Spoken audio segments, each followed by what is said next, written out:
Okay. Good morning. I would like to call this meeting to order. The time is 9:02 a.m. Providing translation this morning is Julie Young and Claudia Lindgren. I would like to provide the interpreters an opportunity to explain the interpretation feature on Zoom before we begin. Providing trans. Go ahead and repeat that last part. Okay. Providing translation this morning is Julie Young and Claudia Lindgren. I would like to provide the interpreters an opportunity to explain the interpretation feature on Zoom before we begin.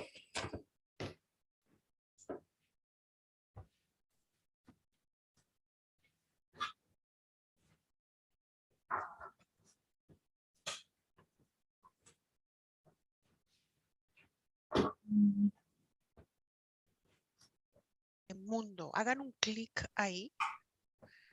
Okay, thank you so much. This is Claudia, the Spanish interpreter.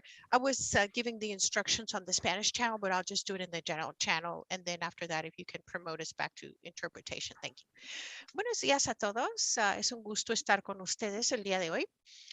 Los servicios de interpretación van a ser proporcionados por las intérpretes Julie Young y Claudia Lindgren, su servidora. Para tener acceso a los servicios de interpretación, favor de poner atención en su pantalla. En la parte media inferior, ustedes van a ver un signo, como un símbolo de mundo, una bolita con cuadritos. Ahí pueden hacer un clic o un chasqueo. Y después les va a dar una elección del idioma inglés o español. Favor de elegir el idioma español, hacen otro clic y de esa manera pueden disfrutar de esta junta de una manera simultánea, como van orando los presentes. Ahora, si ustedes están teniendo acceso a Zoom por medio de su teléfono celular, la opción sería que opriman donde dice más, la opción de más o more, hagan un clic ahí. Y después, de nuevo, les va a dar a elegir el signo de mundo, hagan otro clic y pueden elegir el idioma en español y de nuevo disfrutar de la misma manera a esta junta. Muchas gracias, estamos a sus órdenes. Thank you. Thank you very much. Welcome to a hybrid special meeting of the Board of Trustees of the St. Helena Unified School District. Today is Friday, February 4th, 2022. As permitted by the passage of Assembly Bill 361 and the adoption of Resolution 21-21, today's meeting will be held electronically. I am Lisa Pelosi, Board President, and I would like to introduce my fellow trustees and district administration by roll call vote. Please reply with present after your name is called. Board Vice President, Mr. Julio Oguin. Present. Clerk to the Board, Mrs. Jeannie Kerr. Present. Trustee, Mrs. Maria Howe. Present. Trustee, Mrs. Laura Simon. Present. And Superintendent, Dr. Mary Lou Wilson. Present. And I would also like to take this opportunity to introduce Mrs. Babs Kavanaugh, our governance consultant. Present. Thank you. Okay. We'll move on to item 2A, approval of the agenda. Is there a motion to approve the agenda for this special meeting as presented? I'll make a motion to approve the agenda as presented. Is there a second? A second. Thank you. As most are in favor of the motion, I will request that Dr. Wilson conduct a roll call vote, please. Yes, Trustee Simon? Aye. Trustee Howe? Aye. Trustee Kerr? Aye. Trustee Oguin? Aye. President Pelosi? Aye. Motion carried. Item 3A, the Pledge of Allegiance. You would all join me in standing and reciting the Pledge of Allegiance. I pledge allegiance To the flag of the United States of America and to the republic for which it stands, one nation, under God, indivisible, with liberty and justice for all.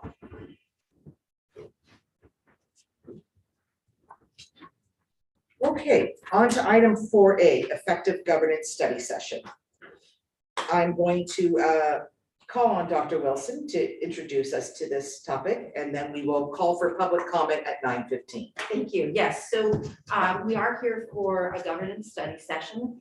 This is an opportunity for you as a working team, along with me as your superintendent, to continue to grow in our leadership and understandings of leadership.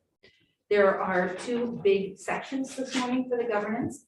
We'll look at effective governance systems and the alignment and the focus. And during that time at 9:15, we'll stop and identify any potential public comment. There has been no written public comment received by Ms. Madrigal to date. And then we'll move into the governance handbook and do another review of the handbook and look at communication practices from the last board meeting. And you might note that the chart paper does have notes from your brainstorm session at the January board meeting.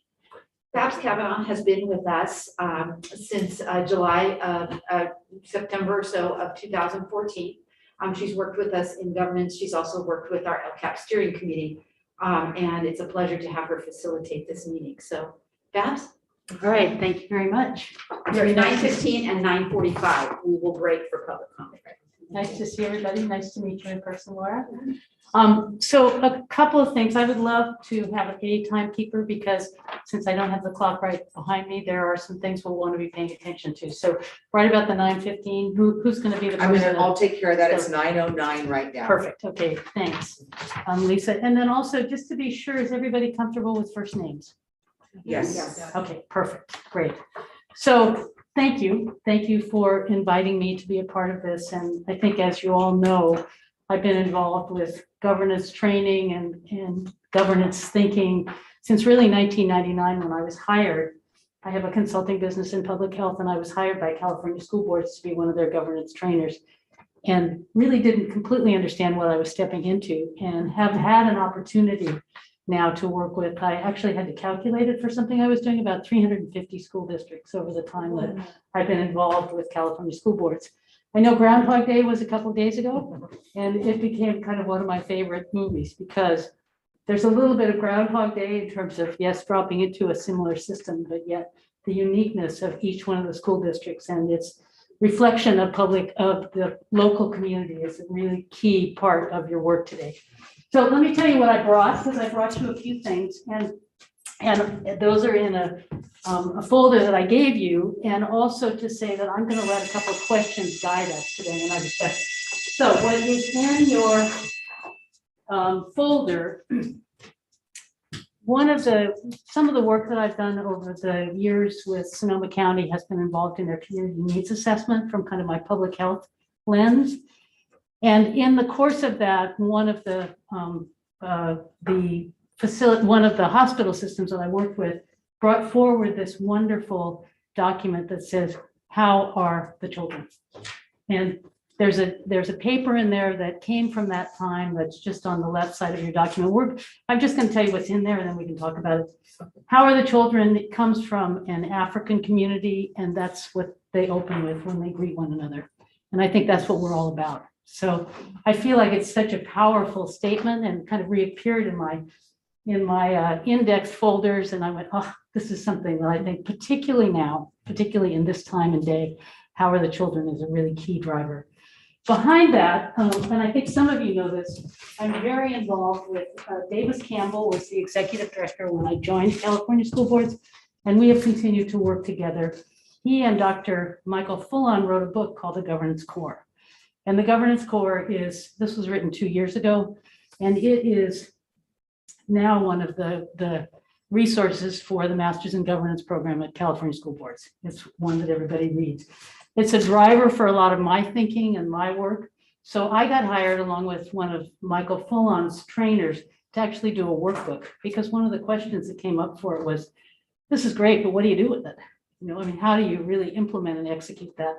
So this models this book and also gives a lot of exercises in it. Many of them you've already seen because I've used them on you. So, but it's going to drive a little bit of our work today. And again, we have about an hour and a half together around reflecting on governance. So I'm going to have a few questions that will guide us through our discussion today.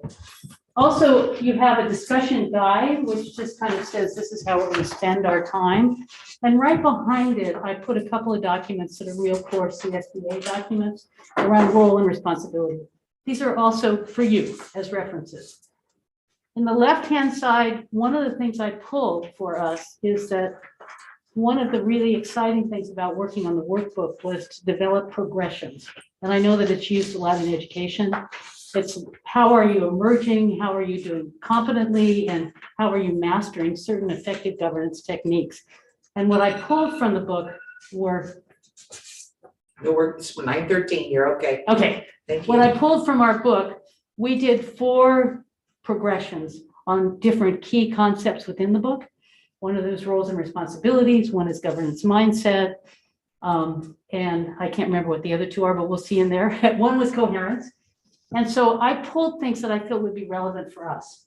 And so we may take a look at it, but it's also a document for you to keep and be able to look at. But they're sort of the core concepts of what we're going to talk about today. We're going to talk a lot about governance mindset. We're going to talk about systems thinking. So those are all pieces of what I provided for you in that document. And then finally, there's a document on the other side that is a reflective piece for you. Again, I won't collect any of this, but it's basically saying, how did this training resonate for you? Do you have any questions? Is there anything you want to do differently at a future board meeting? So it's just a document for you to be able to capture notes, but I wanted to just let you know what you have. Okay, And so, Lisa, I think we're probably at about, yeah, 9:14. okay, And although our participants still, we don't seem to have anybody from the community joining us, just a reminder to keep the pace at a momentum where she can translate. The 2 ladies can as well. So let's see, it's 9:14. And we can keep it open here for a minute and whatnot, but we can call for public comment at this point.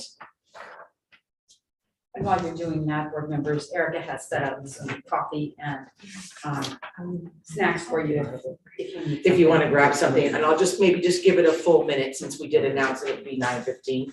So if you want to grab something in the interim, so Lisa, with that in mind, if anybody needs to take a break, sure. we're kind of going to roll right through to noon, but if you need to. Yeah, absolutely. And I also wanted to know now, this is broadcast on YouTube right now, so there is a few minutes delay.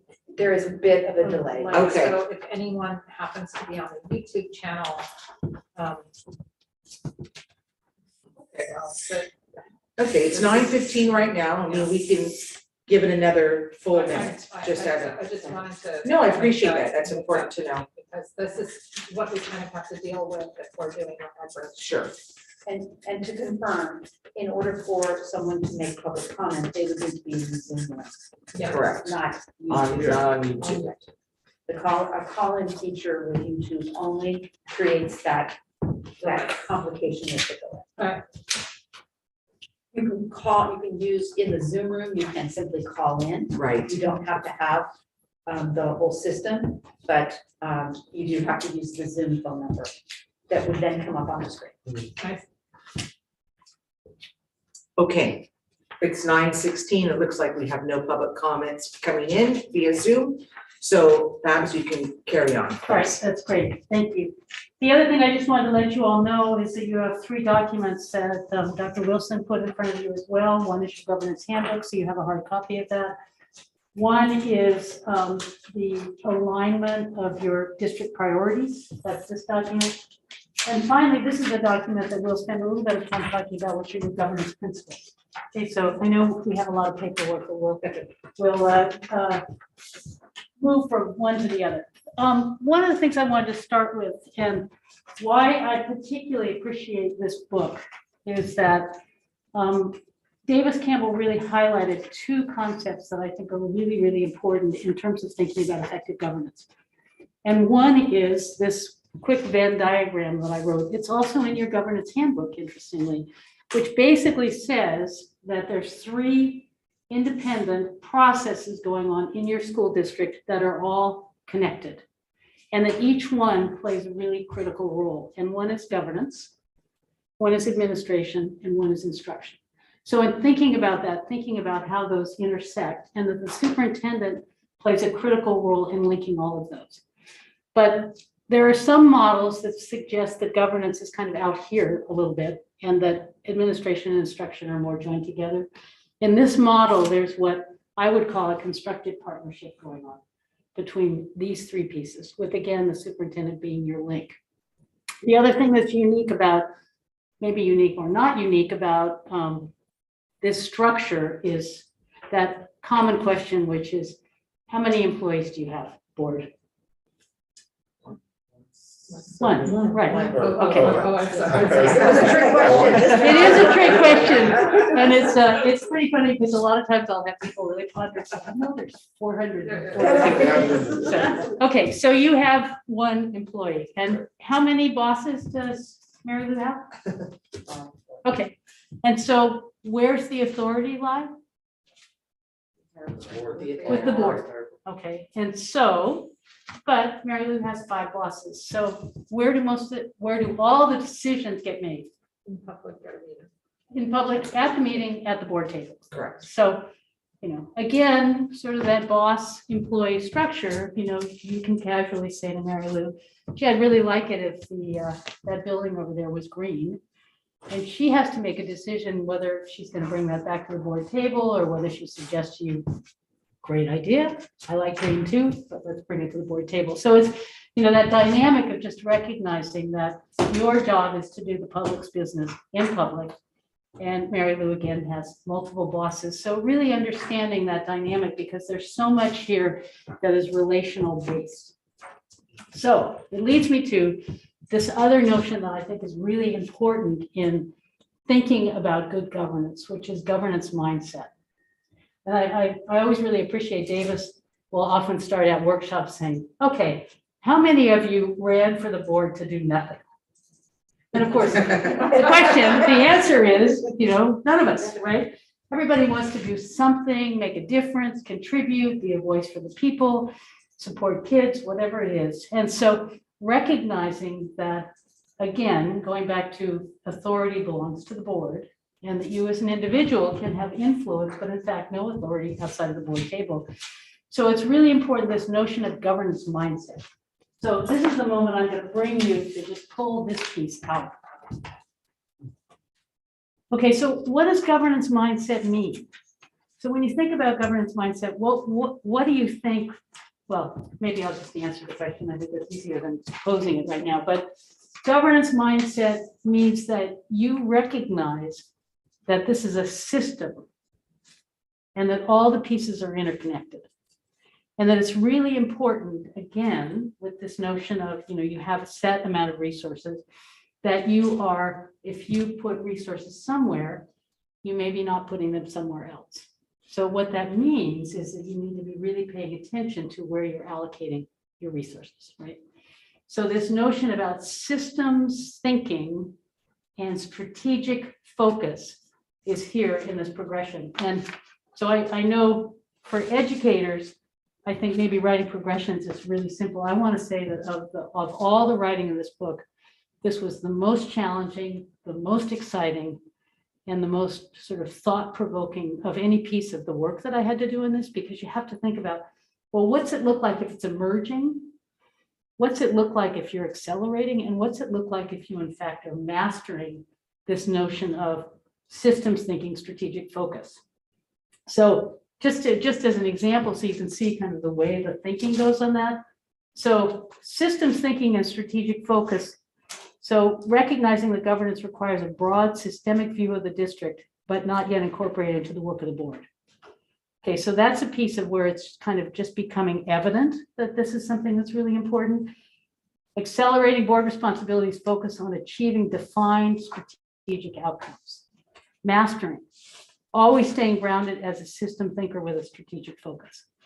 So you can see how that sort of, it builds on one another and says, okay, how can we continue to move forward? And the notion that because there's so much movement in a system, you could be in different places at different times in any one of these concepts. But this notion of effective governance is around continuous improvement, right? So really identifying then what are we doing really well and where can we continue to strengthen? And so in each one of these, the paying attention to looking at each of the components. Deep learning is another really important concept in this notion of governance mindset, because what it basically says is that there are areas within the system that we need to really understand in order to be able to make effective, correct probably isn't the right word, but effective decisions about that. So there may be something coming up on the horizon where you say, you know, we need a little bit more. We'd like to set aside a study session for this. We'd like to be able to understand it in more depth. And deep learning is a really critical part, I think, of your work.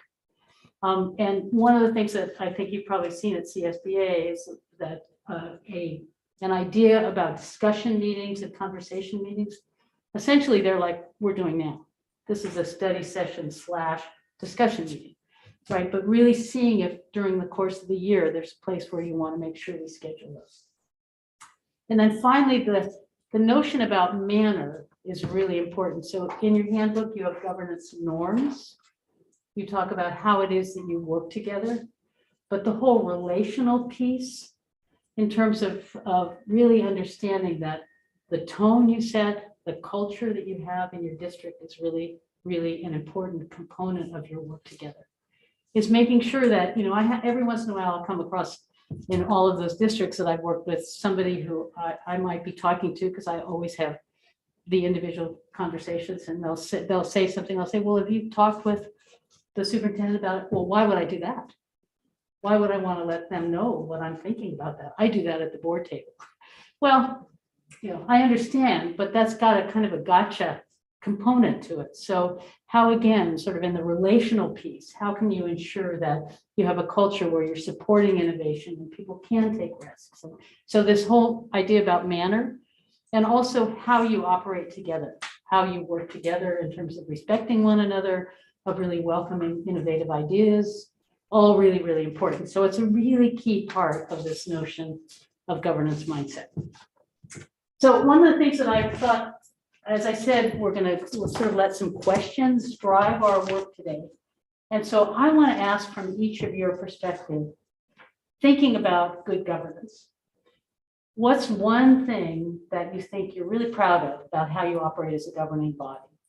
And one area where you'd like to see improved. And let's just kind of get it up on the board. And then as we talk some more about good governance, we can really check in with one another and say, did we highlight that in the work that we did today? So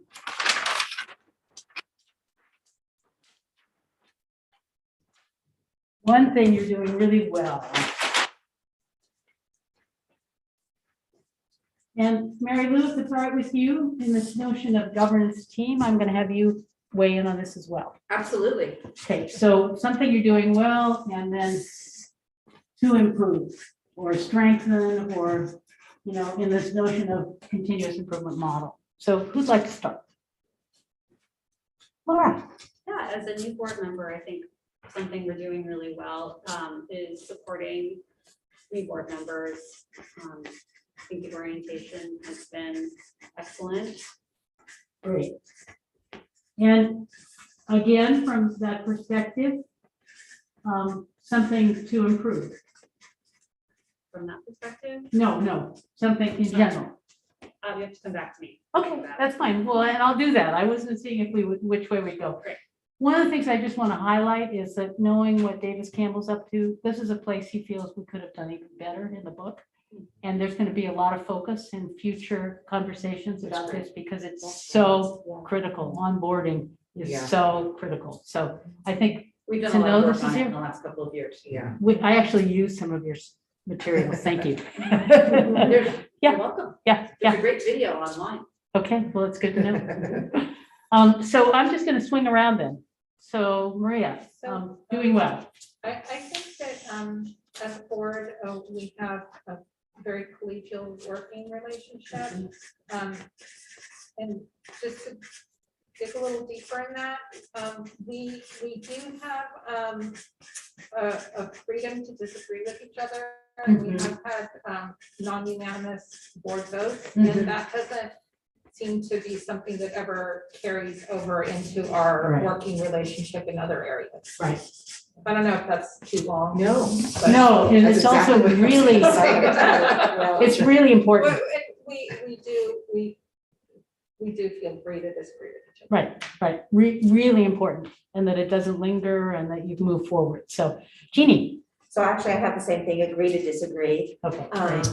but, you know, and I want to go further in the sense of where, and it's similar to what Maria said, is also, so if there is a vote that's, you know, 3-2 or something, it's the next time that we come to the table, it's those board members that might have disagreed with something aren't coming back as like curmudgeons and Right. trying to, you know, unravel everything. Right. So it's like but like you said, we continue on with. Right. Well, and you're defining a culture that's really important in terms of, again, effective governance, being able to effectively work together. So great. Thank you. Julio.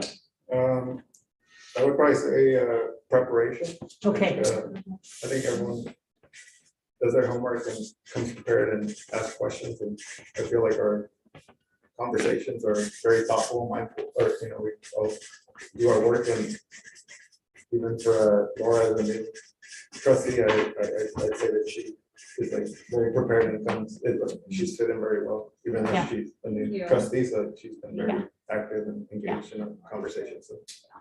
And this links back to that deep learning piece. And it also, you know, as you prepare, having a system where you can check in with the superintendent if you have some questions ahead of time, even though you know you may ask them again, really important. So great, thank you.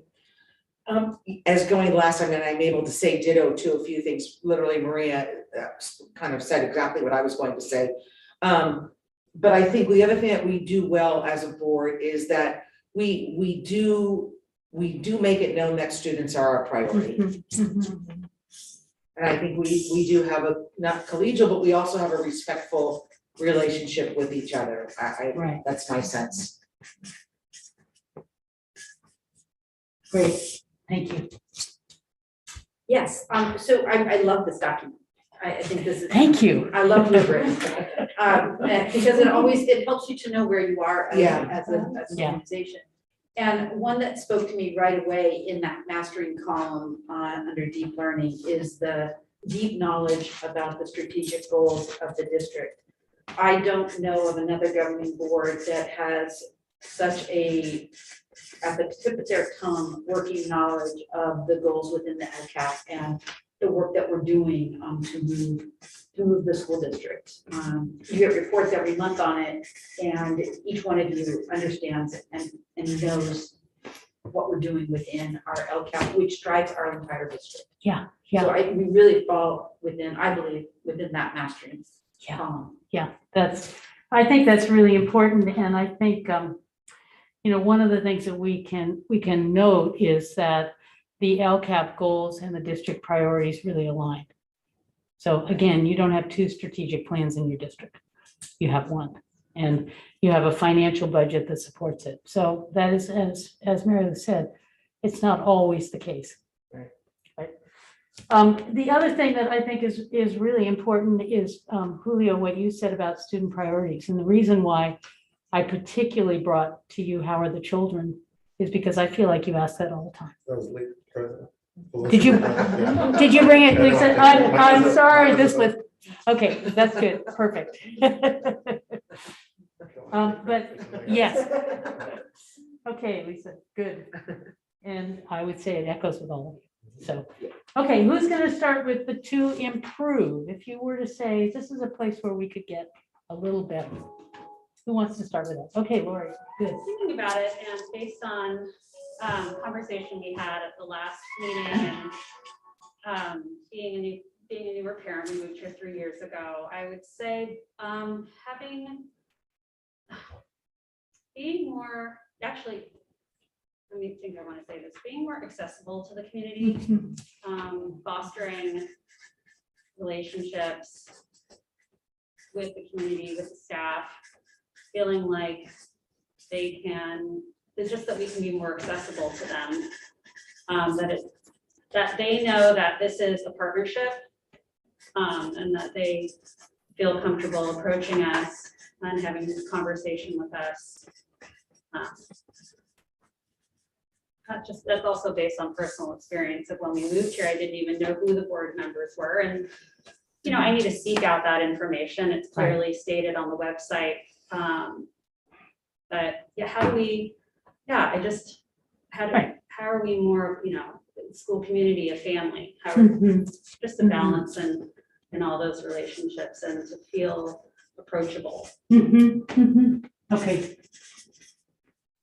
And I think it might be working in some regard, and it's something I have to learn more about, but just based on my own experience and Mhm. the lower attendance at the board meetings, it just is kind of all floating in my head of how do we strengthen Mhm. that relationship? Mhm. Well, I really appreciate what you said again as a newbie, as you said, Yeah. you're being a new board member, what maybe you don't know still. Yeah. And also the recognition that that's what you see, what's visible. And so that's an area to strengthen. So that's great. Thank you. Well stated. Maria. Well, I mean, I think that one of our mottos, official or unofficial, is always continuous improvement. So there's always a lot of areas that we can Right. improve on. So for me to pull one out is kind of, I have kind of two that I want to mention, if I may. And one goes along with what Laura says. I feel that we can always improve in areas of communication. At the same time, I feel that, and this has been something we've discussed in the past, it's very easy for us to pull our attention away from district priorities when we go off on certain tangents. I mean, I'm just going to throw some examples out there. You know, it's easy to spend an awful lot of time on, using a historic example, hours and hours and hours of time on the size and shape of a pool. Mhm. And what time does that take away from our focus on student learning? Right. So I think that's something that I think we've made improvements in some areas, but I think we always have to be mindful of what we're discussing and how it relates to the success for all students. It's well stated, and also, again, in the book on governance core, the place that Davis and Michael really focused was this notion of moral imperative. Moral imperative is this sense of urgency, whatever your moral imperative is, and you're talking about it being students and student learning, always mining yourself to see, are we staying focused on the right stuff? Are we using our resources effectively to maintain our focus on where we need to be? So it's really important, and you basically highlighted that and saying, you know, can get distracted on non-priorities, right? So really good. Jeannie.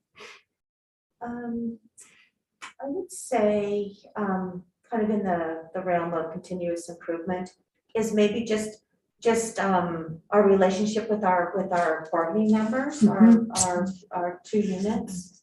And I don't know whether that's just by being more, where we're able to host them, or we're great. I mean, it's just something so that we can show that we care, and that we're here, and that we want to listen to what the, you know, any kind of, you know, needs, or even if everything is great with them. I mean, and I know that we do have a lot of information about that, but it would be nice just to be able to improve that relationship. Okay, good, thank you. Julio. Well, it's tough going fourth. It'll be hard for you. We'll start differently Yeah, next time. Challenges. No, I think, well, kind of following Trustee Simon, and I mean, she kind of spoke as her perspective from like being a new family here. And so I'm gonna kind of go from the other angle as a trustee. And just, the engagement and how to make yourself accessible. And I know that as trustees, you know, we have to, when we engage in like the social settings, like we can't say certain things, but just finding a way to kind of, like you said, make relationships, and just so that people know you, I think, because, you know, one of the roles as a board is that we represent the community, and so part of that is representation. So, you know, when we come to decisions, like we want to get as much input from our community. So I think that's important that we find ways to do that. So. Good. Thank you. I think really well said. Yeah, I think that was as well. Yeah. So I think the only thing I would really add to it at this point is it's in line, and I think it's an issue that's facing us right now, which is why we're having a communications focus, is, I think we might need a little PR around an image makeover for the board, because it seems like there is maybe a new constituency of parents who don't know who we are, what we do, our attachment to the schools, to the community. Mhm. And so it is about accessibility, because we are representative, we are elected to be representatives of the community. And I do think that educating our community and our parent body of really what a board does is important. It's like Laura mentioned it at like a FAQ page, because it's amazing that people don't really understand what the board really does and what we can do and what we can't do. Right. And while I appreciate the word about a partnership, some of that is, that could be misleading, I think, because even though we're representative, I mean, we want to listen, but I don't want to give the impression to all our community that it's a total partnership, because we're within a governance system. We're, Right. it's not necessarily a balanced partnership in that respect. Does that make sense, what I'm saying? Just because we're confined within some different parameters, Right, then the public doesn't really understand. right, So I don't know if Right. that makes that's a balanced partnership. Yeah. It can be a partnership. right. But I worry that, There are roles as well. yes, exactly. Yeah, So, exactly. I think well said, and also being cautious about what a word means, right? yes, And exactly. partnership doesn't mean everybody has equal voice. And I do Or agree equal that we need to be more responsibility. visible. We haven't been as visible for the obvious reason that, we're not going into classrooms. There haven't been all the events that we've had pre-COVID. So I think, just for historical reference, Laura, that we obviously, not only do you have your schools that you're assigned to, but, we would be present at, Every football game. the dads and donuts, the fundraiser, moms yeah. and bagels and all those other performances and all those kind of things. So, Yeah. we're good. Okay, Okay. I'll stop right now. And how much time do we have before I 5 go to minutes. Okay, perfect. And according to your agenda, you're 10 minutes behind. Thank you. Is it that way? So, 2 years ago, approximately today, I started watching the Johns Hopkins website for the COVID counts. And so the area of improvement that I see potentially is the depth of which you take personally constructive criticism about the board and what you are doing as a board. All constructive criticism is something for us to ponder and think about. It hurts, you care so much. So the good news is you care so much about this school district and the function of this school district and the students and their success, that it hurts you so deeply, it almost paralyzes you at times as a board to move forward. We have to take constructive criticism and glean from it and grow from it and move on, and not allow it to paralyze us in the level that I've seen it paralyze you in recent past and even longer, in 4 years than that. And the last 2 years, if I pulled the attendance of what you were doing prior to COVID, everything I sent to you, somebody was with me. Whether it was a rib feed or a school visit, you have always been a very involved group. You haven't been allowed to be in the last couple of years. And everybody's at home and they don't have anything to do. So they're learning new things and they're trying to learn about us. So it's a great opportunity. Sure. I just don't want you to be so deeply hurt by it. Mhm. Okay. Okay, again, I think really well stated about how, again, you listen to the community, how you partner with the community, and how you stay focused on your priorities. Just a Yeah, clarifying question, because I'm new on the board. Mary Lou, Dr. Wilson, could you? You can call me Mary Lou. Okay. I answer that. I also answer to they do. So, could you just give I don't know if it's appropriate to explain what you mean or give an example of what you're conveying to the board about where they take things. Which part? caring take too things much. to heart and take. Sure, It sure. gives me some background So, to learn and understand. During the month of December, Uh-huh. there were some social media posts criticizing the governing board for not being open and holding their meetings in public and not virtual. Okay, And I would suggest that over the course of the days that we were in San Diego for CSBA, there were probably a total of 5 to 7 hours of conversation about that one post. okay. Which individually with different board members and then collectively to process it. And it was one post, it was one complaint. Got it. And again, let's talk about it, let's process it, let's move forward, but our board member, as I said, you Yeah. all care so much that you take it personal. Yeah. Got it. Okay. Does that help? Yeah, absolutely. Perfect. We're 9:43. Oh, okay.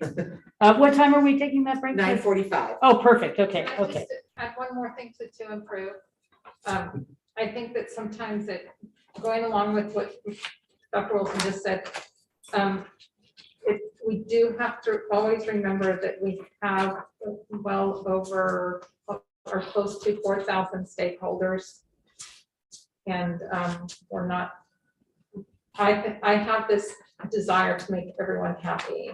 And I Yes, you think all that, do. I think that That's a good way sometimes of we putting it. have to pull back and realize that we're going to make decisions that are not going to please everyone. Sure. Okay, I think that's a really important thing to highlight. That's maybe for me more personally, because I want everyone to be happy and happy with our schools, but we have, like I said, close to 4,000 stakeholders. I just want to, I mean, yeah, I would say, yeah, I mean, I obviously care what people think, but at the same time, as a board member, that's our role. It's like, Exactly. I understand that not everyone's going to be our decision, so that to me helps me keep the priorities in mind and understand, and that's kind of the role that we take. Hard to do, but I know that I can't please everyone, so, Right. which is Exactly. challenging. So one of the things to just note, and I know Dr. Wilson reminded us that I'm a little behind in my discussion guide. So let me tell you something about sort of my process. This is like the guide for where we're going, but what I'm trying to make sure I capture is what we need to be paying attention to. So I'm going to make some adjustments to, where I want to put a little bit more influence or not. One of the other things that I want to say in that is that, I don't know about you, but I read your governance handbook a couple of times. Because I think that, one, it's a good handbook. Secondly, it has a real purpose, which is for you and the public, it's online, to say, how do we do that? Right. Right? And so there's some real specifics in there that can guide you. Sometimes we have to, and we've done this in the past, we've done an assessment tool and looked at every protocol and said, how are we doing? Can I So- stop you there? Yeah. Because it's 9:45. Okay. And I'm sorry to interrupt, but I want to be respectful in case anybody Right. was planning on that time. So I will call for public comment at this point on the discussion, on the agenda that you will find that is about the governance handbook and governance protocols and communication practices. Do we have any public comment? It doesn't look like we have any participation, so. There aren't any new participants on the screen, so I would say that there's no public comment. Yeah, so there's no public comment, there's no participation, and we received no written comment as well. Can I just make a point? I was at the PTG meeting on Wednesday evening, Mhm. and we did announce that our board meeting was taking place Okay. at 9 AM this morning. Okay, thank you. Okay, that's. Okay, For being and- patient and. Sure, absolutely. Lisa, thank you. And what I need from you, Lisa, is I need you to tell me when it is, I'd say about 10:15. 10:15, Okay. you got it, Because okay, one of the things I want to make sure we do is identify a governance goal related to communication. okay, Okay, so I want to, wherever we go, we're gonna swing back there. okay, The two things that I want to just have you note, again, as documents to review, is one is this local accountability plan information sheet. Okay, it's really important because it's a lot of the work that you've done. So in your governance handbook, you have the 2 district priorities, success for all and professional excellence. And those will shift. And they are going to be updated as a result of today. And, they will be the new district priorities.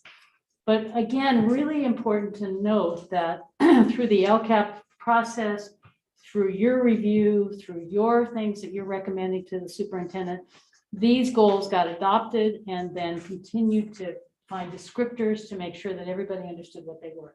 So this is a document that should be a core document for you because it's going to guide all of your work. So I just want to have you flag it and keep it in front of you so that you know that you have basically 5 priorities that you're absolutely driving with your decisions. And Babs, if I might, the LCAP steering committee had a subcommittee that took the 5 goals that you approved last year. And much like successful for all and professional excellence in the past, where we had the descriptors to help everyone to know what does that look like, what does it feel like in our district. They identified the bullets below each of the goals, and the LCAP steering committee as a whole approved them. And so this document should look similar from Success for All and Professional Excellence, because that was our goal. But this, so remember, we called that the LCAP Right. short sheet. Right. So this is our new LCAP short sheet. So again, I'm going to leave them with you. We won't spend time on them, but I want you to know that they're here. This is another document that I would recommend is really important for you to get into your governance handbook. So I would say almost all the governance work that I'm doing, and Davis and I are working also in counties now, which is a whole new catapulting into a different arena, I would just like to say. But always making sure that spend time on what are your governance principles? What are the principles that drive the way you make decisions? We did this with you a couple of years ago. These are yours. And interestingly, I actually use them often as examples because I think they're so strong. And so you can see what, excuse me, what you all decided was these 5 principles: lead responsibly, govern effectively, plan thoughtfully, evaluate continuously, and communicate clearly.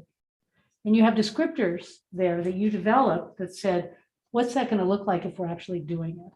This is a really important document, and it belongs in your governance handbook because it really articulates how you do your business. Okay. And that's one of the things about a governance handbook. What's its value? Its value, again, it's huge value for Laura joining the board. And it's really important when somebody like Laura joins the board that you spend some time talking with her about it as a body, individually and together. I know, Jeannie, you've been a mentor. So, talking it through, saying, what does it mean? What's it actually look like? It's a really, it's the foundation for how you operate as a governing body. So again, these are really important, and I would just highly recommend that they become a part of your governance handbook. And I can update the paragraph at the top. Okay. To have the new district priorities in it. Okay. And then would it go under maybe unity of purpose section? Yes. Or? Yeah. and Yeah. then- Okay. Yeah, that's where it goes. Okay, that's great. Okay, really, really important. And again, now, because I want to make sure that we get to this communication piece, I'm not going to spend any time on the governance handbook per se, unless anybody has any questions. Is there anything when you look through it that you said, can we just check in with each other about how we do meeting management?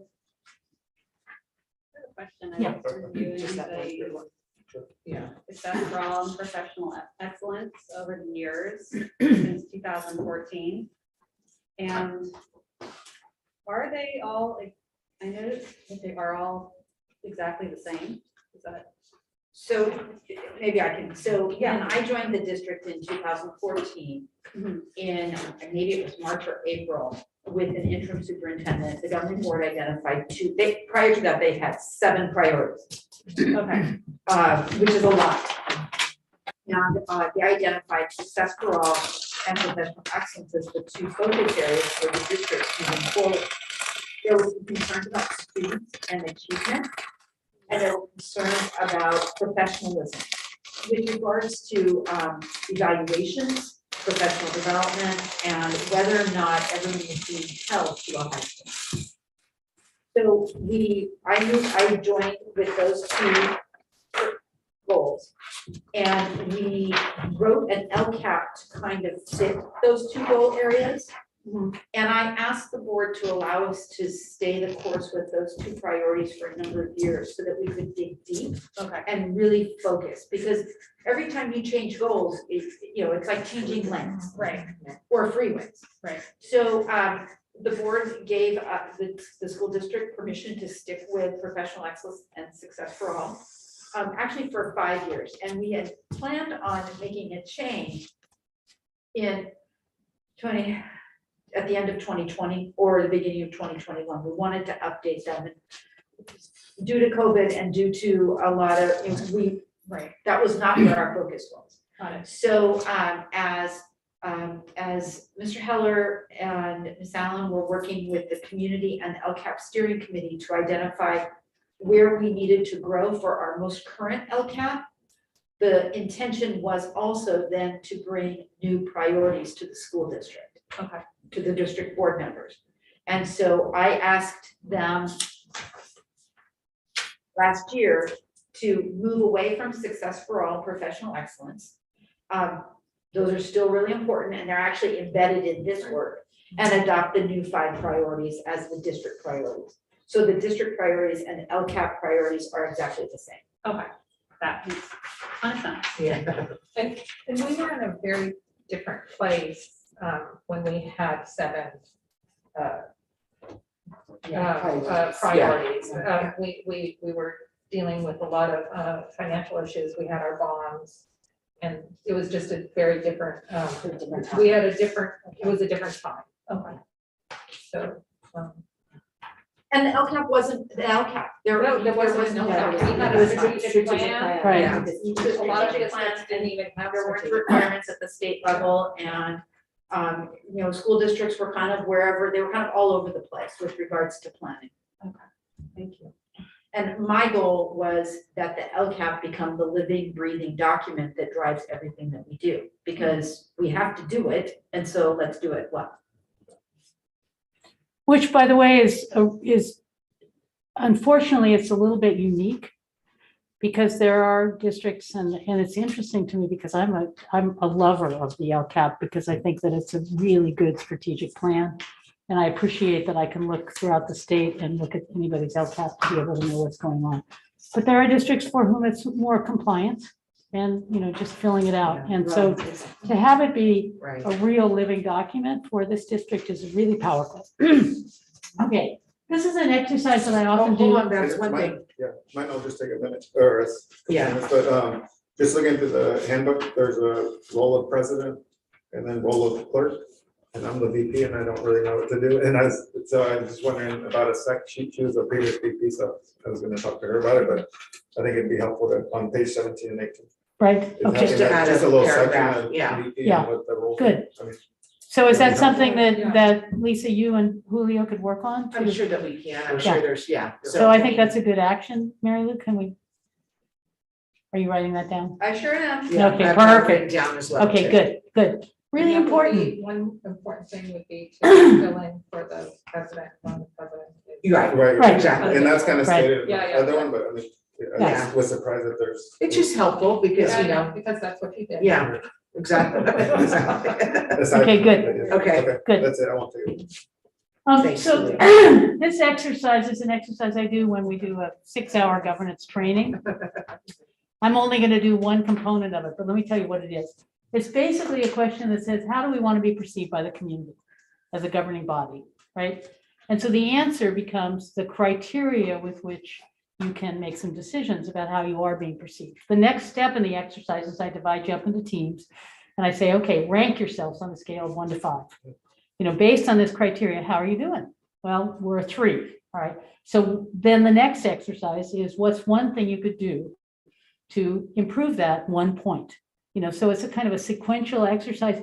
It's really quite powerful and can be very helpful. We're not going to do that today because you've already generated and identified a lot of ideas about things that you could do that we'll spend some time talking about. But I do want us to go around and just say, again, how do we want to be perceived? Because I think it's a good question to answer. Julio, I'm going to start with you. One idea, we're going to swing around until we end up with, as many as we need.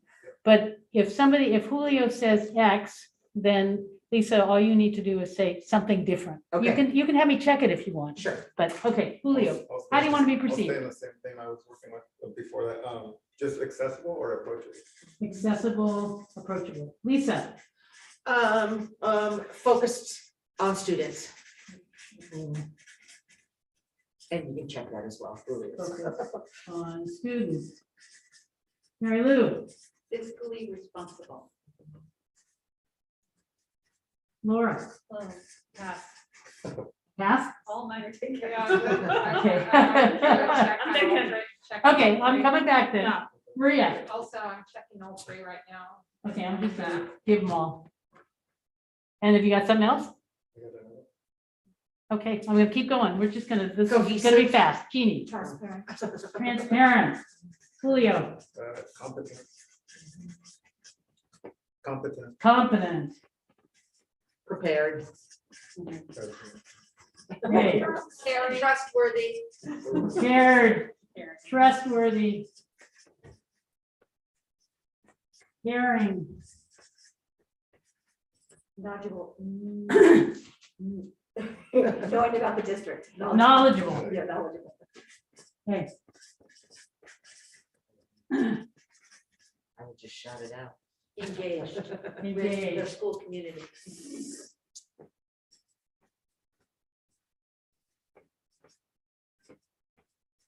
Okay.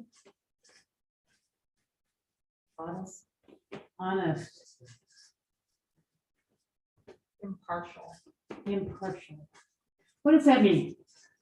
You don't favor one set of, Okay, I mean, impartiality with respect to the many, with respect to the many different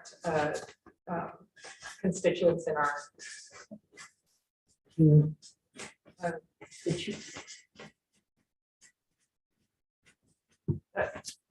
not giving more voice Yeah. to. Yeah. to yeah, some good job. Okay, it doesn't have to be huge, so we can stop at any point, but Julio? Positive or like optimistic? Forward thinking. Forward thinking. Let's say innovative, yeah, dedicated. Wow. I got one. What, you said something else, or something? Dedicated. Dedicated. Yeah.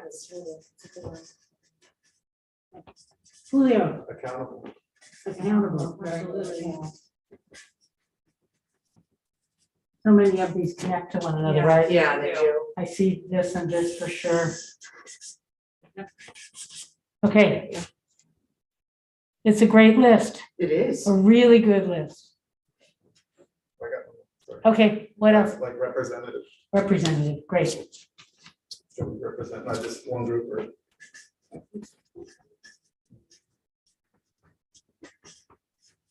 And I will send these back to you Okay. in a coordinated, put them together. Oh, that's great. Because I think they're very strong and they're going to really drive the next part of our discussion, which is, where we want to go with communication and communication ideas. So, great. And so my next question is, what are, and I'm going to cheat a little bit, Lisa, because I think this is, even though I hold confidential conversations, I felt like Lisa had, and I think it was you, Lisa, it may have been Maria, but who had sort of thoughtful, what are the things we need to consider as we're thinking about resources dedicated to communication? And I think, was it, anyway, That might have been me. I it think might have been was, Maria, okay. But it was really an important piece in here. So in terms of thinking about dedicating resources to communication, what are the things you want to consider as you consider that? Because pie in the sky isn't going to work for you, right? So, container, I don't know what to call it, but. So one of the things you have to consider is Impact on the budget. impact on budget, right? What else? Staff capacity. in Handbook staff capacity. That was what I was. Staff capacity. Okay, what else? Technical equipment capacity. Which goes That's to this not, one. that was really awkwardly phrased, but I think everybody knows what I mean. Management of expectations. Can you explain that a little bit?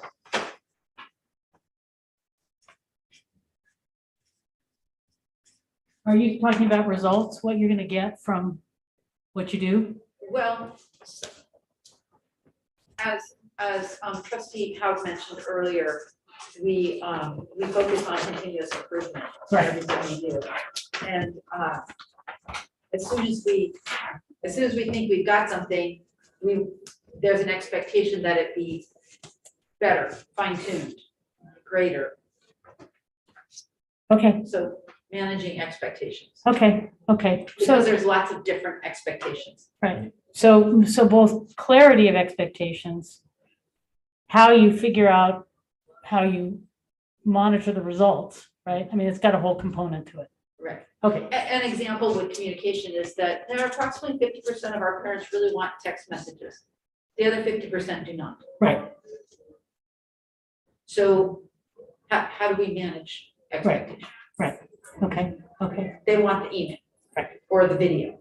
And Right. can I just, because Mary Lou's explained this to me, and I think it's important that all board members know that when they get a lot of text messages, parents tend to unsubscribe, and they don't realize they're unsubscribing from everything. So when they think they're just unsubscribing from, say, the bus schedule text messages or the Oh, I see. they might think they're only unsubscribing from menu or food service, but they're actually unsubscribing from everything, From any text message. from any text message, and there's no way to. Got it. Yeah. Okay, I think that's an important thing. sure, no, it is important. So, I'm not sure I did a good enough job with what we meant by that, but I put knowledge of system limitations. yeah. Right, And then the one thing I would also put, because we've had so many discussions about board presence on social media, we also are constrained by the platforms where we disseminate information. We're not supposed to be speaking for the board on social media. Okay, so understanding Understanding. individual roles.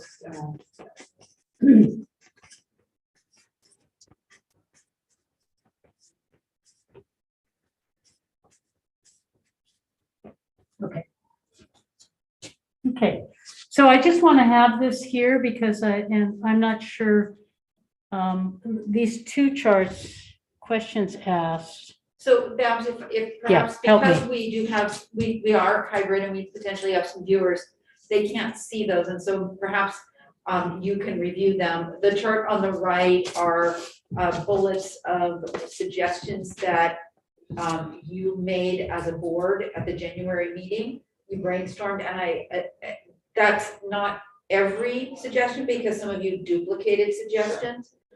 And then the chart on the left were a handful of questions that were asked that I tried to provide you with answers. So perhaps you can just read those real quickly. Do you, I wonder, Mary Lou, I'm happy to read the communication ideas. I'm wondering if you might read the questions asked, answers thing. Sure. Okay. Would you like me to do that first? Yes, I think you should do that. So with regards to hybrids, one of you asked what is needed to continue with hybrid.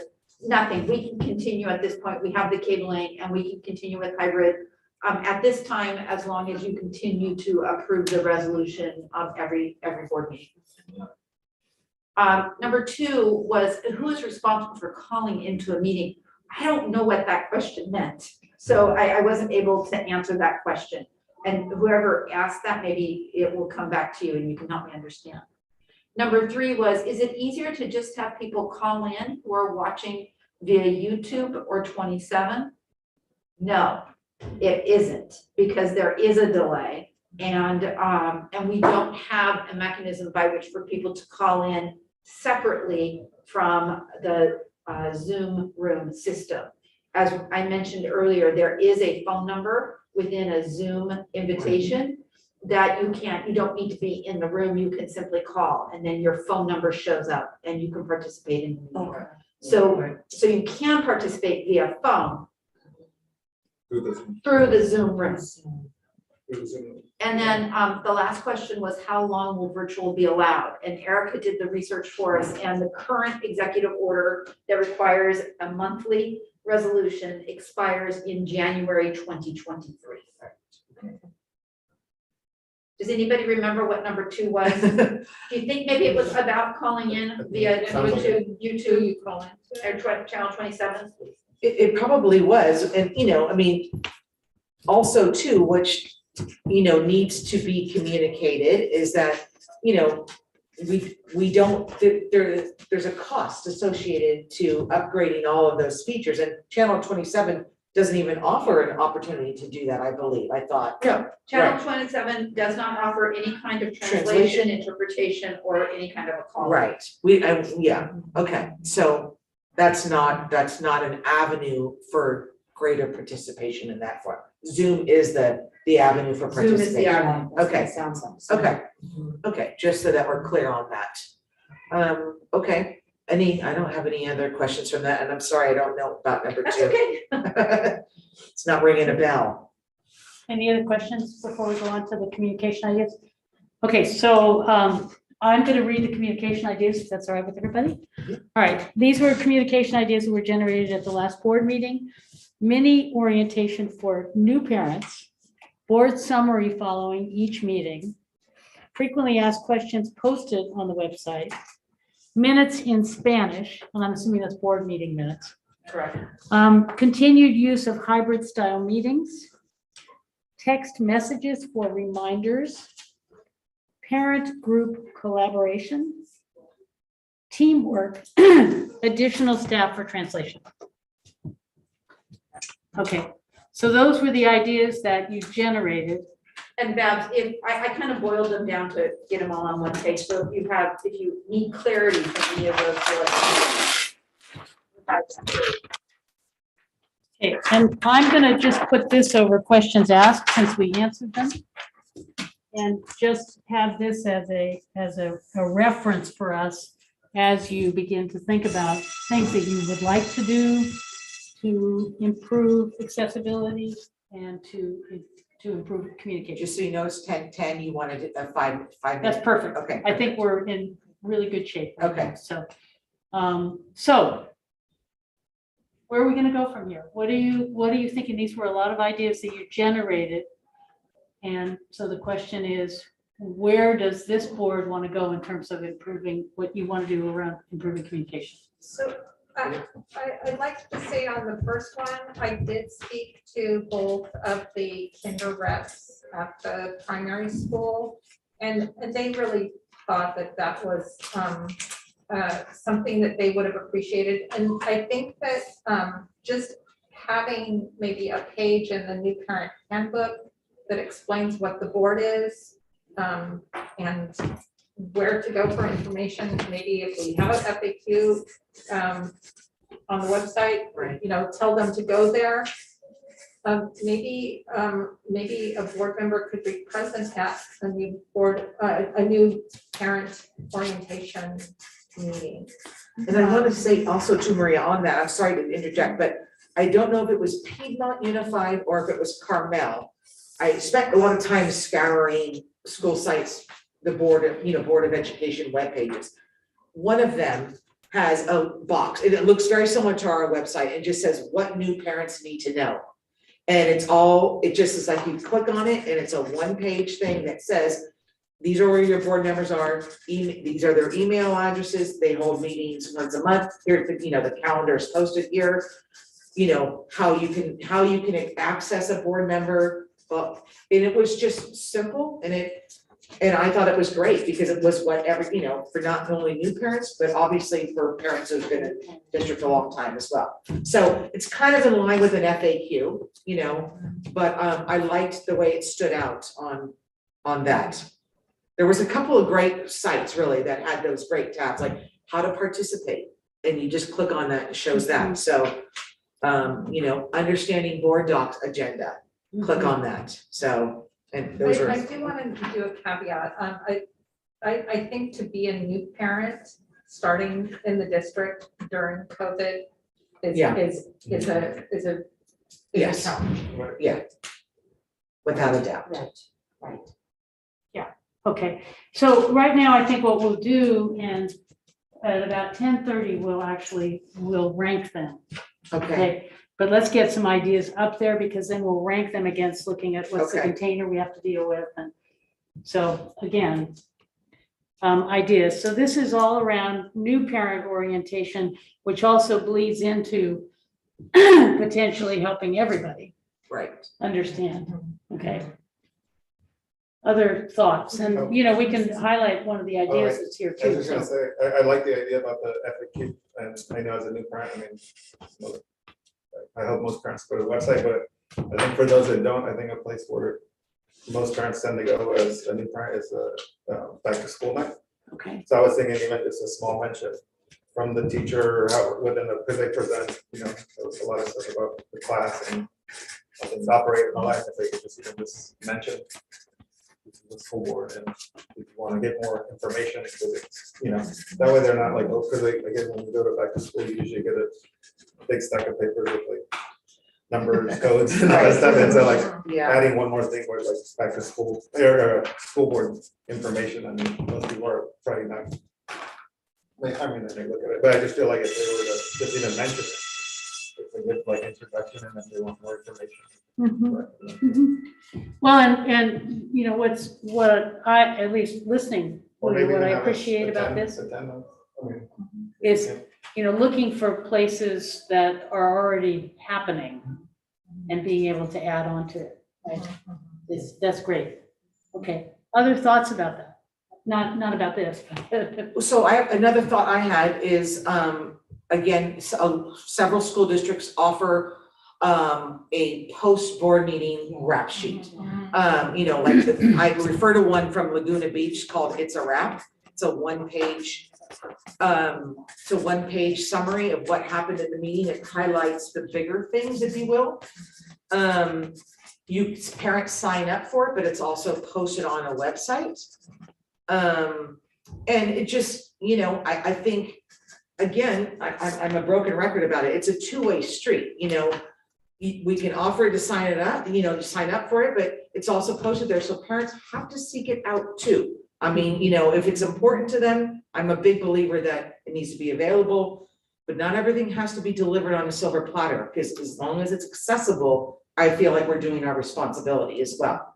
That's something that I'm a big proponent of. And I was gonna say, just a one-page summary with highlights. That's it. I like that idea as well, and I looked at Carmel Unified. Right, they have it as They have well. a PDF that they keep to one page, and that's including photos and everything, and it's just, what the resolutions are, what's passed, highlighting big budget issues and resolutions, things that really affect. So like, we would talk about the Promethean boards, we would talk about Yeah. the RLS trust. Some people And you know. may recall in the first number for a few years that I was here, we were doing that. Right. And, you cycle through ideas. Yeah. And it was not well read or received at the time, and so we stopped doing it. But, it's, you just kind of come back and circle back and, reinvent. So Yeah. we're familiar with that kind of a process. I will say that all the ones I looked, unfortunately, none of them were translated either. They were all just in English, all the. Except it was their feature on the website where you switched it to Spanish. Oh, yeah, I think, you know what? I forgot to look at that. Yeah, I forgot. You're right. If you check, Yeah. there's all those different Yeah, languages. I So, forgot. so not everything on the website has to be translated. Okay, In fact, it's better if it's not and you use the translate feature. got it. Okay, thank you. Is that something that was done with staff, or is that something that like trustees would, even if we just all came up with one? In the past, Exactly. in the past, it was a staff responsibility.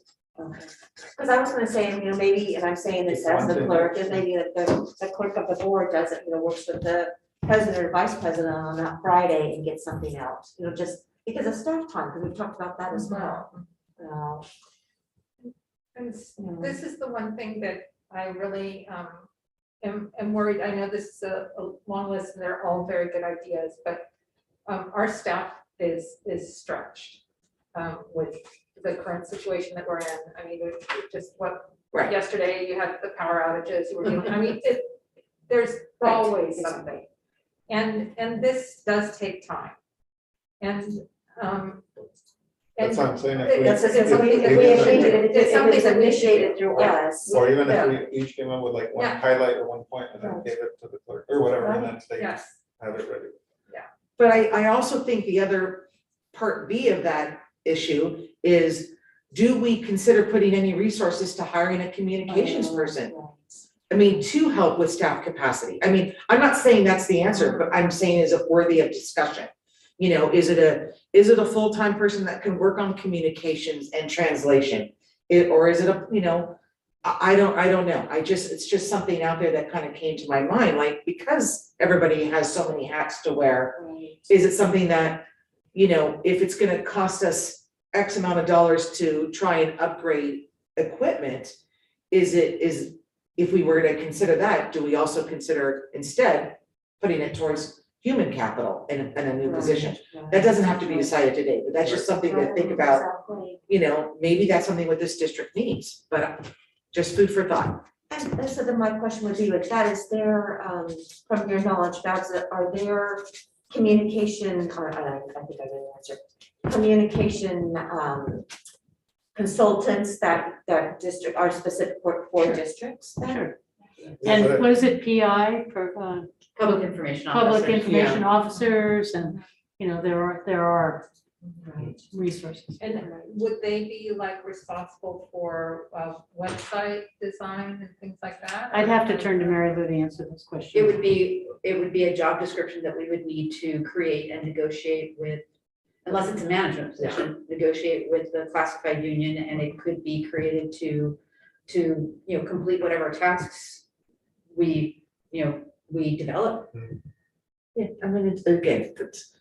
not the, I don't think we're there. no, we're not there, but I'm just, that's just always a thought floating around my mind. Okay. I think it's helpful to know if that would be the route, and obviously based on the ideas, because if we are gonna have someone that's doing that, I mean, our ideas are gonna be different versus if we're putting together ideas that we're saying like, oh, That we'll larger take one. over because we don't wanna waste staff time, so. It is 10:20, I'm sorry, I'm 5 minutes late on your Yeah. 10:15. It's perfect, but I think what Julio just highlighted is something to consider, which is there a short-term, midterm, long-term, in terms of kind of, are there some things that you feel like you could do immediately that would increase Improve it, right. accessibility and, Right, versus then putting into the hopper consideration for a position or, so. I think two things. I think we need to educate the parent community. Mhm. And I also think we need to streamline how we send out our information. For example, I've been on the PTG for a while now, and I would receive an email from the text about Give Big, and then I would be told as a grade level rep to share that same information. And I would question, but I just received the information, so why am I then sending out the same information again? And so we've got the school websites, which are helpful. Should we have, or do we have a board link on the school Mhm, websites? Okay, good. So then we have is to- it on each school site? Okay, It is on each school site. Okay, so then do we educate our families? Just stick to the school website or feel like they have to go to the district website? There's, which links? I just feel like we need to find a way to access the majority of the school parent community and educate them on how to use the school websites.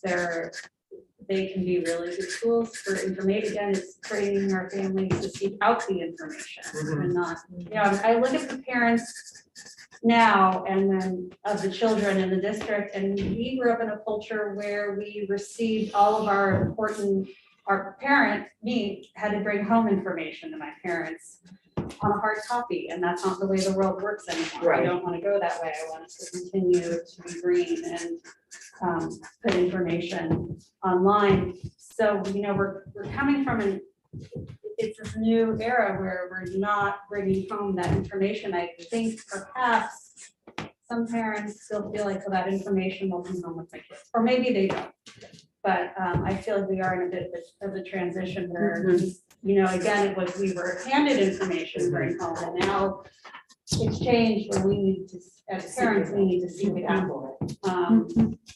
Laura, it's a really good point. It was about 6 years ago that we transitioned to the website is the Yeah. one-stop shop for all information. And our primary and elementary students were taking home a Thursday packet every Thursday that was thick. Thursday notes. Thursday notes. And we wanted to move away from that. And it was a really hard transition for a lot of people. Okay. And yet we have made that transition because you're not getting Thursday packets, correct? I mean, we have to move away from it. you We know? do, There's a and lot of. And our websites do have a lot of information on them. They always can be better. We have webmasters at each school site that are trained, and it's one little tiny piece of their job. And here at Vintage Hall, we have 2 staff members, and it's one small piece of their job, and keeping them current is challenging. And they work diligently. The other piece of information that you shared, which is so important, is that piece around being smart about communication. Erica and I discuss anything that comes from her because it's coming from the superintendent's office. And we want to make sure that our community, if it's coming from Erica, they know that it's something from the superintendent's office. Okay. And at the same time, because of our size, it's really possible that a family has children in 2, 3, or very soon 4 of our schools. Next year, we will have 4 of our schools. And so if each site secretary or principal pushes out the advertisement for X, that means, and it's a district event, and we've already pushed it out, that means you could get it 5 or 6 times. Right. And that's when you hit stop. Yeah. And that's why we're so careful about what we text out of the superintendent's office. And we work with our sites to be really careful to not text, to discuss whether it's text worthy. Because a text, because they can hit stop really easily. Yeah. And then parents don't understand, as Maria said earlier, that they have to call the school and ask the staff to re-engage their ability to get a text. We can't do it without them giving us permission. So being more mindful about the communication cycle and how it works is really important. Yeah. I would like to highlight, Mary Lou, you said a number of parents had opted out without realizing they opted out of everything, and it's not just a one-off. Right. The No, you're parents are right. opting out, and then they suddenly don't realize that they opt out. So this is something that really, it's important, to consider, to the overflood of information. Would that be something that maybe at again, either back to school night or the principal says you can receive text and explain that way people can say, oh yeah, I want text right now. Or I mean, because I'm on it, but I don't even know, I don't remember how I got it, but I like it. Each year it's reset, and so Yeah. everyone gets the text at the beginning of the year. Okay. And then it Continue. people hit stop. And then they won't get them. And, a good example was this year when the state, gave us the back to school test kits. And there were families that were concerned because they didn't receive the text message. It was because they had opted out at some point. And so we just have to get them to re-engage. So with all that knowledge now, I mean, is it something that we should, because if we're trying to increase our accessibility and approachability as a board, I mean, do we want to set out a text reminder of our monthly board meetings? And see if that, if it's only, I realize it might only be going to 50%, but would that increase the opportunity for participation? Again, I'm throwing it out there just as a question. I'm not saying but I think that that's something that's been asked of us, and I don't think we've addressed it. We haven't really made a decision, do we want to add that into a text reminder?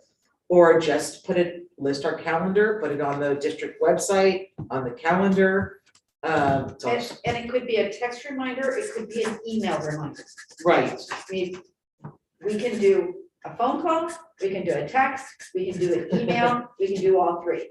okay, So it could be a text, it could be an email. Unfortunately, as I said, 50% prefer one. yeah, So, we're never going to make everyone totally happy. understand.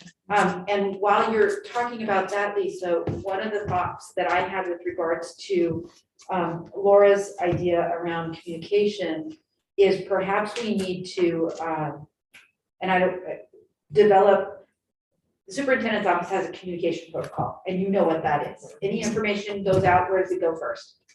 Yes. To you. Oh, well, to us, I mean, yeah, I From see what you're me saying. to the governing right. board. Then it goes to the management team, then it goes to employee, depending on. So there's a communication protocol Right. that for any information that's coming out of my office that is pertinent. Perhaps we need to develop communication protocols for the parent groups also, so that they understand in working with us how to go about communicating out, because it's silly for you to get the same message over and over again. It frustrates people, and Yeah, your inbox gets so full, you just don't wanna necessarily read it, so. We could work on a communication protocol to Right. assist, yeah, the principals know that if it's a district-wide event, Erica is going to push it out. right, If it's a site-specific event, Erica's not going to push it right, out. exactly. And then I had a parent say to me, well, what about just at the top of, like, this was a high school parent said, even in red saying, governing board's monthly meeting, February, 6 p.m. And nothing else about it, just putting it up at the top, because At the top of what? of like the principals, when they sent out a monthly newsletter. Oh, the I- staff bulletin, Yeah. the parent Yes, communication? yeah, because this parent said, I don't want another email, I don't want one from my parent group, but if, I love the one that Mr. Cinto sends out, if maybe he just puts it across the top, I don't know if it's that simple. Yeah, the RLS one we get the same one. Yeah. Every day, but yeah, as it gets closer, just put it within the notes, because it goes over all the lunch stuff and then. Right, Stuff turned into school, but yeah, I don't see what. it doesn't have to have anything other than just saying It's this not is the, another whole. yeah, So I did get feedback from parents who definitely did not want another text. And I got absolutely opposing feedback saying that Right. they did want that. So this is again, it's finding the balance. but I think if we're incorporating it in Yeah. the communication that's already going out, Exactly. not making it a paragraph. And this is about the board meeting to me? Yeah. Okay, Plus, I would prefer to over-invite, than have them say, oh, well, we're not getting any information, but you send a text message, an email, so And it is on the district calendar and it's on Right. every school calendar. Yeah, and I think, if we do start to create a little, it's a wrap kind of thing afterwards, that could grow with some momentum as well, because it'll say the next meeting will be. It's a wrap thing that we've seen other districts do at the end is the announcement, the next board meeting. is Exactly. this and this time. And that would Okay. be. Okay, here we go, guys. We have 10:30. 10 minutes Okay. Okay. to say, to articulate the goal and to identify, are any of these ideas, places you want to focus, or how are you going to, do you need a subcommittee? What do you need to be able to kind of drill down on these? So the goal, somebody articulate the goal for me. It's a governance goal. It is to Improve communication. improve communication. Okay, it's broad, but we It can is. With community, with our whole community. improve communication with community. Okay? Okay, so broad goal, Yeah, what on here are actions that, let's see, without a subcommittee, if we could just identify a couple that you want to do that are reasonable, that are mindful of our container. May I just kind of suggest a little bit of Yeah. a fine tune to that goal? Yeah. Improve communication to further engage the school community. Yeah. by identifying strategies and effective practices. I don't know.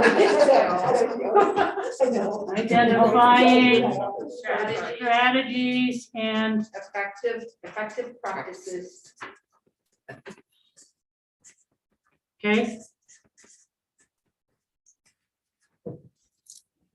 So I have improved communication to further oh wait, so to improve communication, to further engage. no, improve communication with the school community by developing, put the engage the community at the end. Take that section, put it at the end. So Okay. Improve communication with the school community No, by identifying strategies and effective practices to further engage. to improve communication by identifying effective strategies. The end is to engage the school community. So you and I mean, I get it.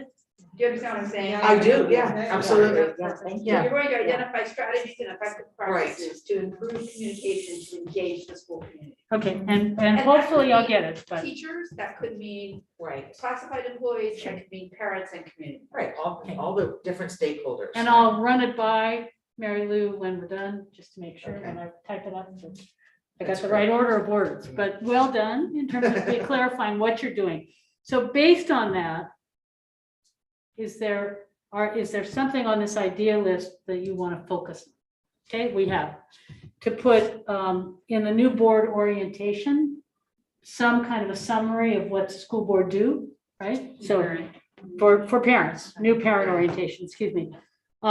So what new parents need to know of frequently asked questions on the website. Okay, so using a back to school night as one example to just talk about the board and also to potentially clarify communication cycle and process, which means you have to write up what the cycle and the process is to be able to have that to communicate, but using that avenue. This board meeting wrap, right, which right now you're saying primarily would be a clerk and VP responsibility. Can I just, Yes, one more plug for that option? I've had 2 parents say that they work full-time, they're young parents, they're single parents, some of them. They do not have time to attend a full board meeting, and they never will. Right. And And that's so, the majority of and parents. that's the majority of parents. Yeah, And we've all that's been why there, we know. We know exactly what it is, and they said they will never be able to have that help. Yeah. And so that's why I think this is so important to have the meeting wrap. 10:35. got it. I think that would be connected to the develop communication protocol for parents, because I think that if we did create that, we probably would want to send that through those channels. So I think that so if we're gonna do just because we write it up, it's like, where are we gonna put it on the website? But if we want parents to actually read it, I think the channel It needs to be pushed out. to the parents, but we would want to develop like how that, what you were talking about, so The that you don't protocol. get, so that you don't get the message.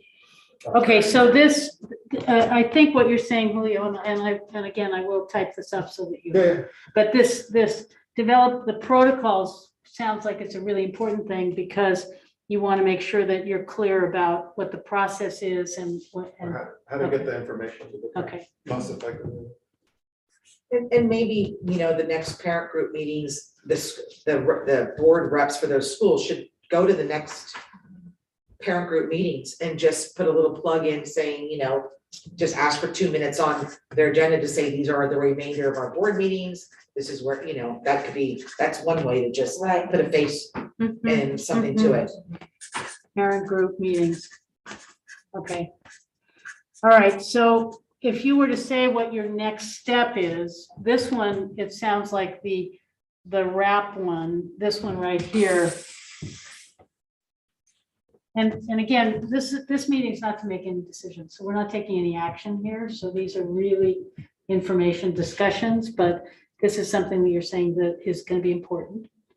And this clarifying the processes and the protocol, I'm guessing that's going to be primarily fall on Mary Lou and team to do the first draft on this. Am I correct about that? Okay. While you're writing that, as much as I love the back to school idea, because we have used that, based on LCAP steering committee recommendations for executive cabinet to go to back to school night.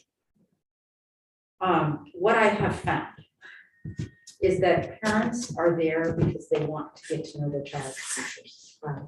And they want to get to know their child's teacher, and they'll give the principals some time because they're the principal of the school. I have had parents thank us for being at those meetings.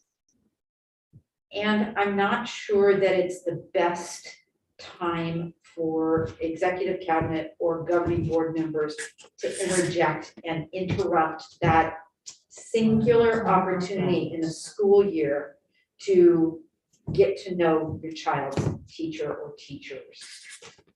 So I'm not sure if you're going to get the bang that you want if you interject into back to school nights. And you've all been there as parents, you know. Yeah. But I was thinking that it wasn't going to be necessarily us on a podium, but more of a handout being available. Well, if you created that FAQ, you could ask Yeah. the teachers to pass that out, sure. Yeah. Mhm, mhm. Okay, so here's what I think, and again, being really mindful of time. And I will write this up so it's gonna come back to you so you can take a look at it, but I've identified a couple that are sort of 1, 2, 3s here in terms of what you've done. So this whole thing around protocol has a whole piece about it. This, finding ways to let people know about when the board meetings are and what board members do, that's another piece. And then this board wrap is really the one that's gonna fall again on Jeannie and Julio to test it. That's what I'm hearing. I mean, I think my expectation from today was just come away with just a couple of solid things that we could start to put into practice. I don't want to overload our plates, the staff's plates. And we know we can't put out 5 different ways to improve communication because that's not effective either.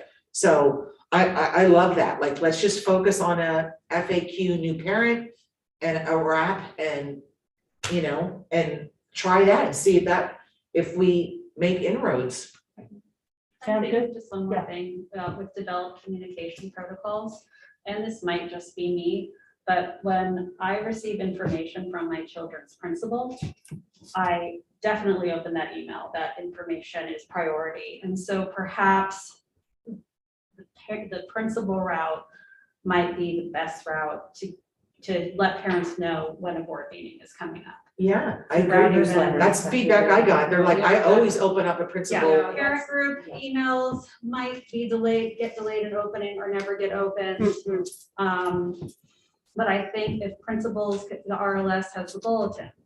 Now, I don't know if the bulletin gets opened every morning because it is something that goes out every single day. The newsletters go out, I think Principal Rocha sends hers out once a month. So if it's mentioned at the beginning of the month, it might not have the same impact if the meeting's 3 weeks later.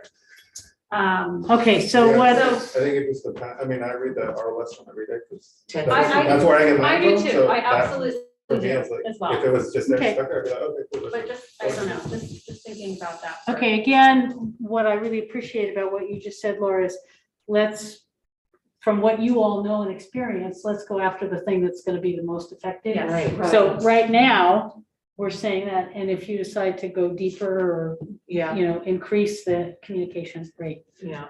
Okay, Okay, 10:41. so where we are is we have 4 minutes to grab something to eat, use the So, restroom if we sorry. need. You said that no decisions have been made. Are you thinking that this will come back to a board meeting Yes, and that the recommendations will be made and the board will adopt them? that's what I'm thinking. Okay. Thank you Okay. for President clarifying Wiltie, are that. you clear on that? I'm clear on that. That sounds Okay, great. and I will send this back.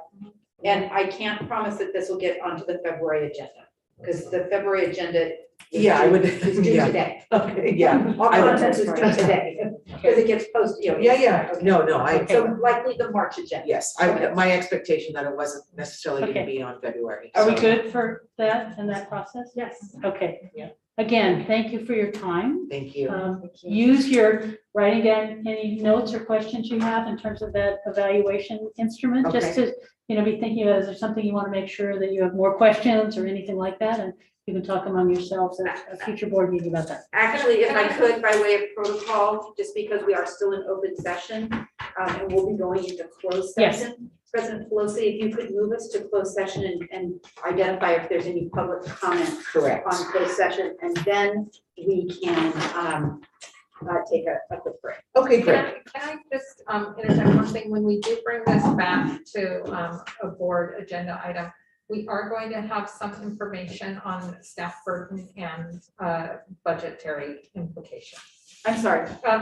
Will we have the ideas that we have? We'll have some assessment. If there's cost or If there is capacity issues, cost yes. and staff. For sure. Good point. Okay, Yes. great. And I really like the whole, what Julio said, kind of, part of all of this is like kind of short term, medium, so this is kind of like a short term to kind of see where we're at and how it looks. And, if we need to adjust anything. Okay, great. Okay, so thank you, everybody. Thank you, Babs, for your leadership with us today. We're gonna go on to item 5A, public comment on closed session. Are there any members of the public who would like to comment on the closed session agenda item? Looks like we do not have any new participants via Zoom, and we have received no written public comment. Correct. So I'm going to move forward and say we have no public comment, and so we will break and go into closed session and reconvene after. Thank you. Thank you. Thank you so much, Claudia, and thank you so much, Julie. Thank you. Thank you. Thank you.